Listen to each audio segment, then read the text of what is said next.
many more people who would like to go to crisis camp and be the type of people that Andy has been working with.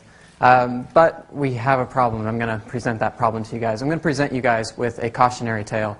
Basically, everything that I've learned about media and its effects actually happened in New Guinea. And it happened in a place where there really is no media. So I'm going to take you into the village here. Just on a little virtual experience here, you fly into this airstrip here, and you walk for a couple days, and you end up in villages like this.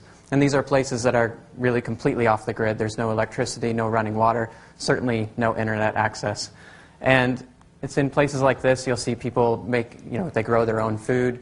Here's like a big feast here. Here's, they raise pigs. They have taro and sweet potato. They're also opportunistic, so after a big rain, the spiders and the spider webs come down from the trees, and they can harvest the eggs and the spiders and so on.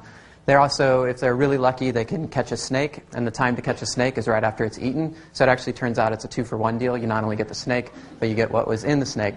And I show you this picture because this is really the beginning of what became my focus. This snake was found about 100 feet from where I was staying, which is this house there on the left where those two young boys are standing. And this is actually me inside the house there. These are actually my legs up in the upper right-hand corner.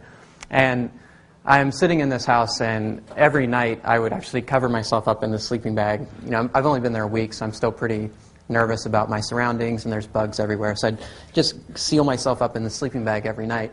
And that night I was especially worried because we'd just eaten the snake. So I'm thinking, okay, my snake karma is not very good, and there's all these holes everywhere. So I wrap myself up in this thing. But as some of you know, we're about 4 degrees from the equator, so it gets very hot at night, and the sleeping bag comes off of me.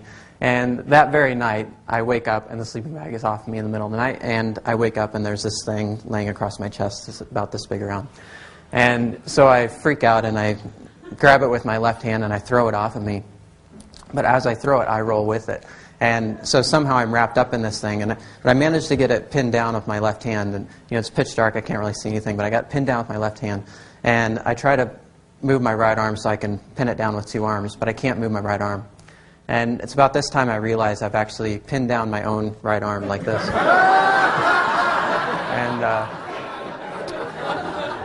And what had happened is my arm had fallen asleep, and it was across me like this. And so it turns out there was no snake. And then I have to explain to these people, I barely speak the language, and I have to explain why I'm wrestling with myself on the ground. And all of this sounds like great fun, but this is actually horrible. This is the beginning of the worst culture shock experience I've ever had. And for those of you who've ever had culture shock, the worst of it is that you really have lost yourself. You've lost your identity. Nobody knows who you are, what you're saying. None of the things that you're saying make any sense to them. Not just saying in words, but also, the way you dress doesn't make sense.